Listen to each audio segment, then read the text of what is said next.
श्रीमद् रामायणम्।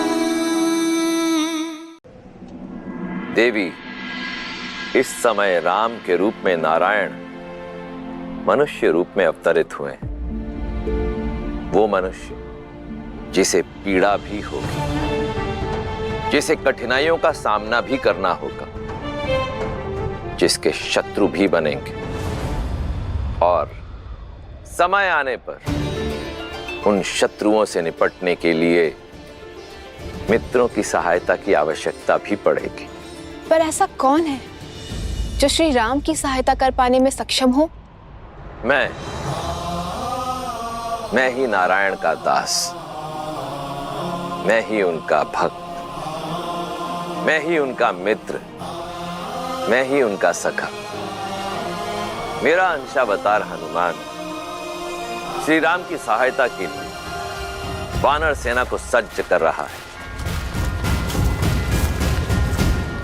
अपने गुरु सूर्य के मार्गदर्शन, उनका नेतृत्व करने के लिए सज्ज हो रहा है। उन्हें केवल युद्ध कौशल और रणनीति का पाठ ही नहीं पढ़ा रहा, अपितु आध्यात्म और अनुशासन की शिक्षा भी दे रहा है। परंतु ये तो स्वयं हनुमान भी नहीं जानता कि किष्किंधा पर कितना गहरा संकट आने वाला है।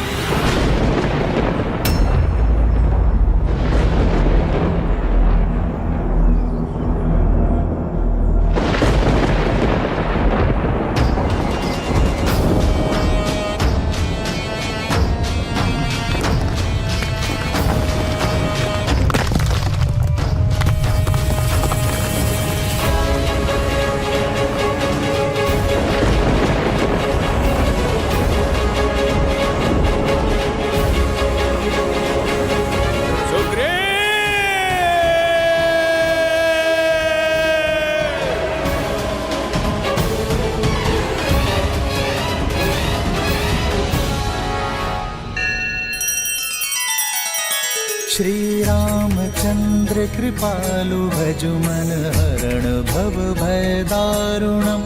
नव कंज लोचन कंज मुख कर कंज पद कंजारुणम्।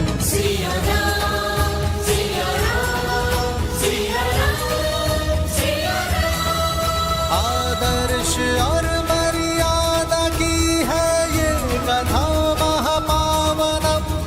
काट मद श्री से मिला दे श्रीमद् रामायणम्। श्रीमद् रामायणम्।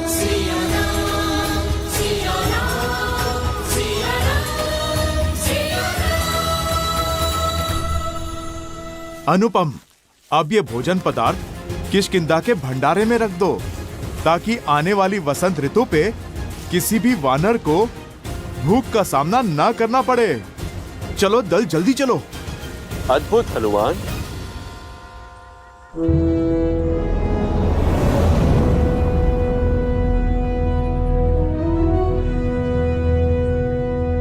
प्रणाम वानर राज सुग्रीव।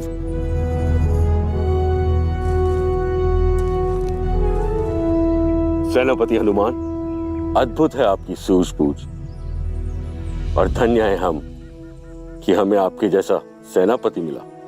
आपकी सूझबूझ के कारण हमें नया जीवन दान मिला। बीते वर्षों में जब जब भारी वर्षा हुई है, तब तब राज्य में अन्न का अकाल पड़ा, किंतु अब ऐसा नहीं होगा।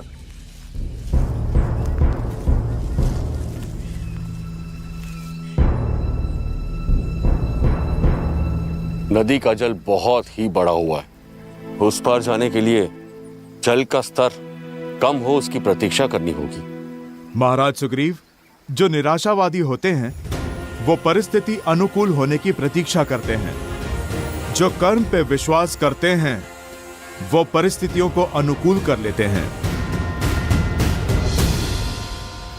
नल, नील,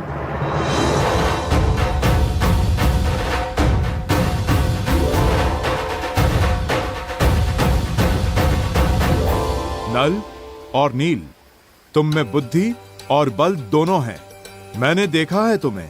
वृक्ष की बेलों से वृक्षों के बीच सेतु बनाते हुए। तो चलो आज इस नदी पार हम सेतु बनाते हैं। जो आज्ञा सेनापति।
अति उत्तम नल और नील, तुम दोनों वानर समाज के रत्न हो। एक दिन तुम्हारा कौशल वानर जाति के गौरव का कारण बनेगा। अति उत्तम हनुमान, तुम्हारे मार्गदर्शन के बिना यह कार्य संभव नहीं था। नहीं महाराज, जिनकी बुद्धि उन्हीं का श्रेय, जिनकी योग्यता है गुण तो उन्हीं को मिलना चाहिए। ये तो नल नील की उपलब्धि है, उन्हीं का परिश्रम है और उन्हीं का श्रेय। नेत्र ही हृदय का प्रतिबिंब होता है हनुमान। जितने ही स्वच्छ और सरल तुम्हारे नेत्र हैं, उतना ही स्वच्छ और कोमल तुम्हारा हृदय भी है।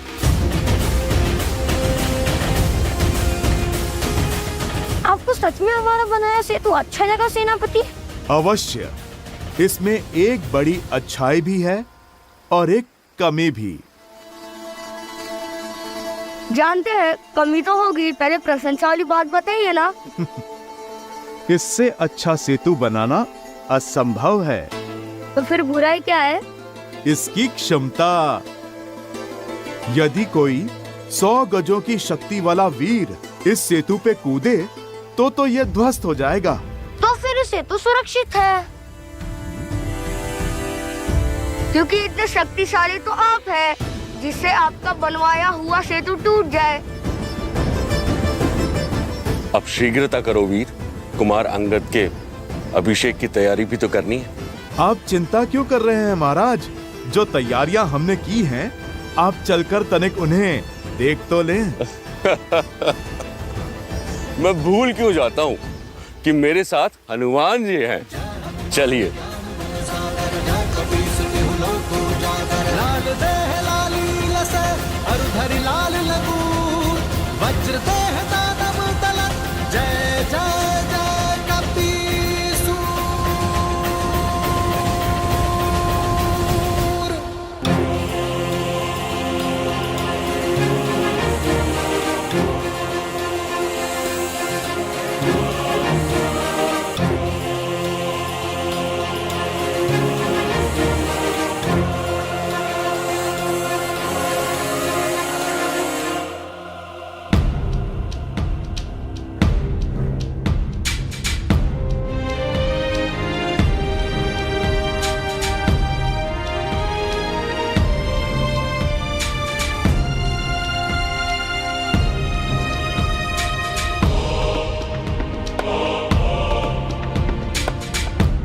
हनुमान, तुमने तो किष्किंधा को स्वर्ग जैसा सजा दिया। सब कुछ कितना सुंदर लग रहा है। स्वयं विश्वकर्मा भी इतनी सज्जा नहीं कर पाते।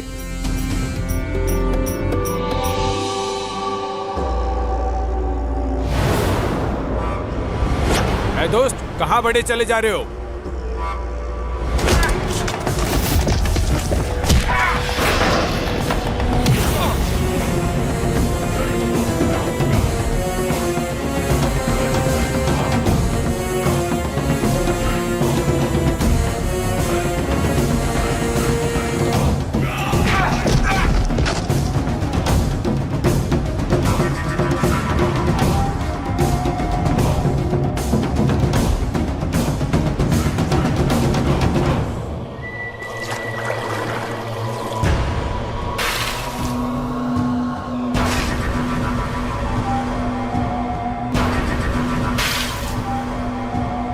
महाराज बाली, महाराज बाली।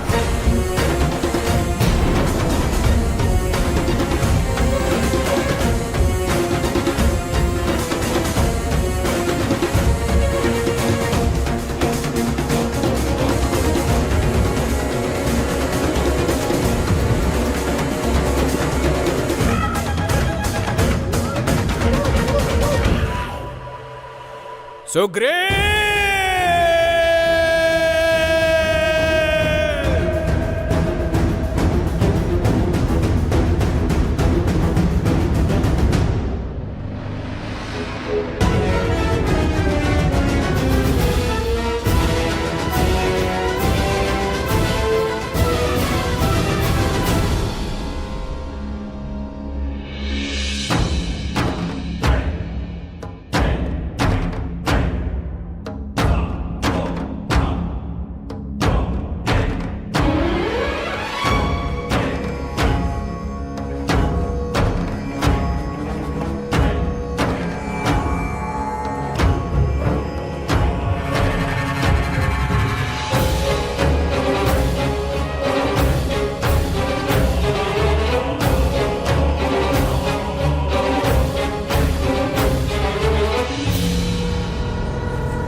ये तो इंद्रदेव का रथ है। वो अवश्य ऋषि शरभंगा को लेने आए होंगे। हमें शीघ्र ही चलना चाहिए। ऋषि शरभंगा से मिलना इतना महत्वपूर्ण क्यों है श्री राम के लिए? श्री राम के जीवन की एक अत्यंत महत्वपूर्ण कड़ी है ऋषि शरभंगा, जो वन में अपनी सांसों की डोर थामे श्री राम की प्रतीक्षा कर रहे हैं, ताकि उनसे भेंट होने पर उन्हें ऋषि अगस्त्य तक पहुंचाकर अपना कर्तव्य निभा सके। अद्भुत है ऋषि शरभंगा की कर्तव्य परायणता, जहां वो अपना कर्तव्य निभाने के लिए स्वयं देवराज इंद्र के स्वर्ग आने की मनुहार को भी कई बार ठुकरा चुके हैं।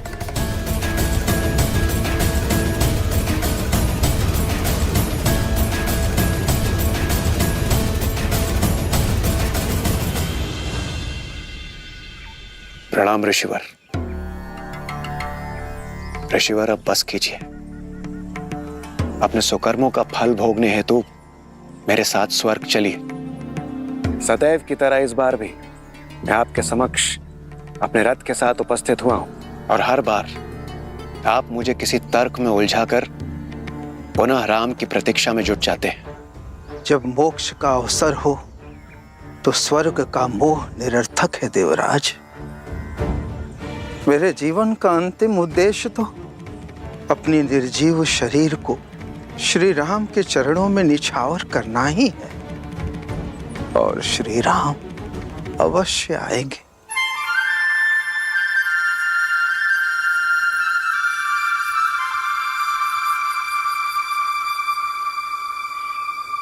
उचित है ऋषिवर, किंतु इस बार मैं रिक्त हाथों से नहीं जाऊंगा।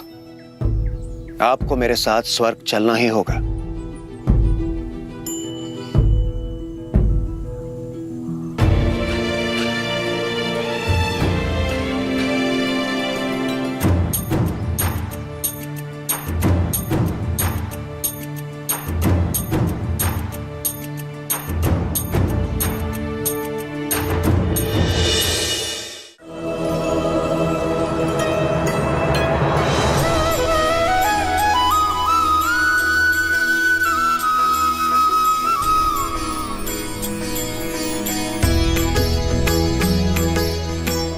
प्रणाम ऋषिवर।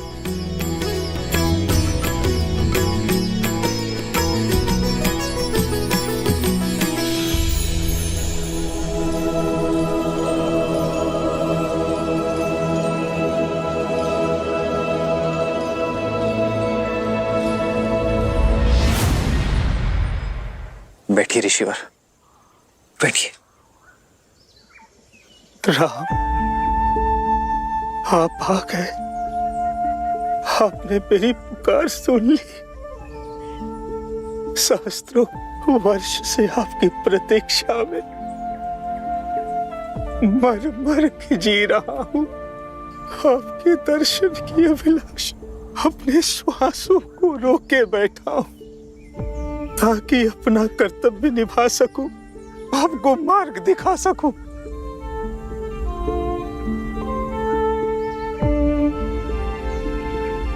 कर्तव्य के लिए आपका संघर्ष हमारे लिए प्रेरणा है ऋषिवर।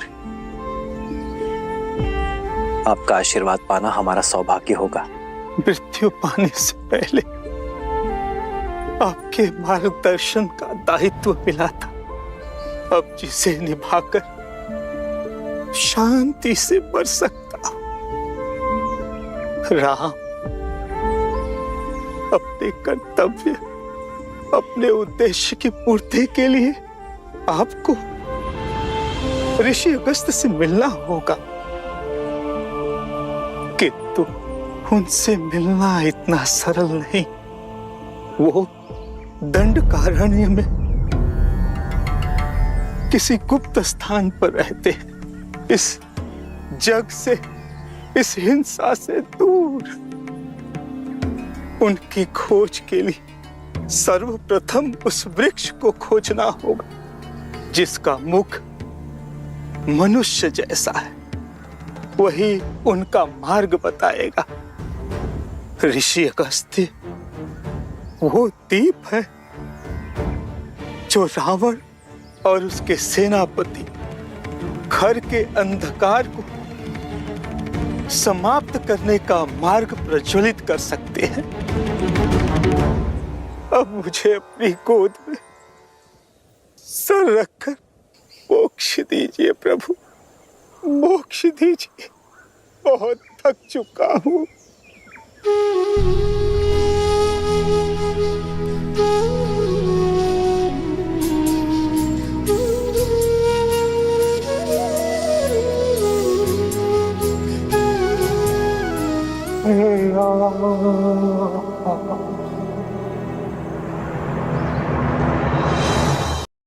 ऋषि शरभंगा का ज्ञान सदा हमारा मार्गदर्शन करता रहे। चलो लक्ष्मण, इनके अंतिम संस्कार की तैयारी करते हैं।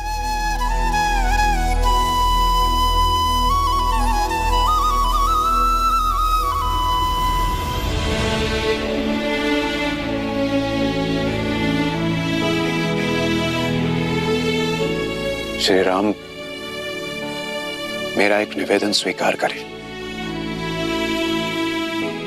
मेरे इस रथ को अपने साथ ले जाइए। इस मायावी वन में यह आपका सहायक बनेगा। प्रस्ताव के लिए धन्यवाद देवराज। आप हमारे पिताश्री के मित्र हैं और एक मित्र होने का कर्तव्य निभा रहे हैं, पर मुझे आपके दिव्य रथ की आवश्यकता नहीं है। मैं तो स्वयं कर्तव्य रथ पर सवार हूं, और फिर इस वन के माया की काट कोई शस्त्र, अस्त्र या फिर रथ नहीं, सत्य और सतर्कता है। मैं और लक्ष्मण अपना उद्देश्य अपने बल पर पूर्ण करेंगे। मेरा धर्म मुझे उचित मार्ग छोड़ सरल मार्ग चुनने की अनुमति नहीं देता, फिर चाहे वो कितना भी कठिन क्यों ना हो। मैं वही मार्ग चुनूंगा जो मार्ग नियति ने मेरे लिए चुना है। जैसे आपकी इच्छा श्री राम, किंतु जब भी आवश्यकता होगी और जब भी आप स्मरण करेंगे, मेरा यह रथ सारथी के साथ आपके सम्मुख प्रत्यक्ष होगा।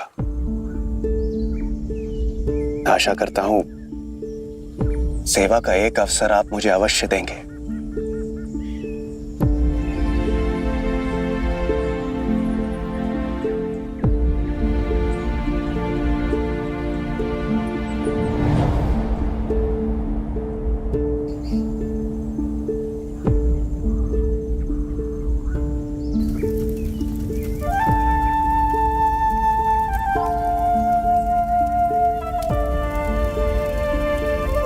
श्री राम, आपके जाने से पूर्व आपको कुछ दिखाना चाहता हूं।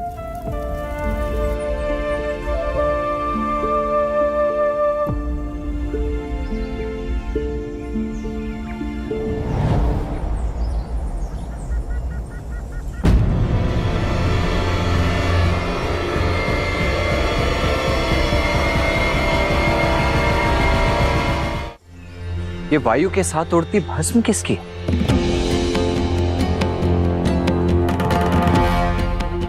आइए आप स्वयं देख लीजिए।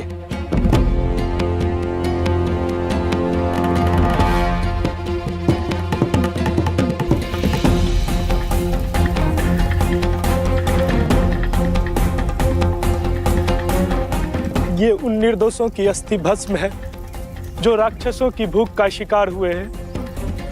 जब से पहले व्यक्ति को जलाया है तब से ये अग्नि बुझी ही नहीं है। सदा कोई न कोई नया पीड़ित इसमें भस्म हो जाता है और अब तो ये भस्म का ढेर इतना विशाल हो गया है ये कदाचित कभी बुझेगा ही नहीं।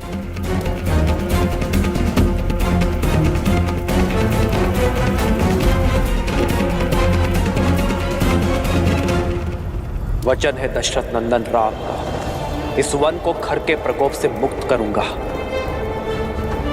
इस वन में बसने वाले हर एक राक्षस का संहार करूंगा। दंडकारण्य में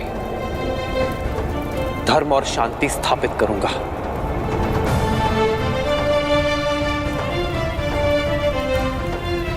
मैं सौगंध लेता हूं, मुझ पर विश्वास करने वाले हर एक जीव की रक्षा करूंगा।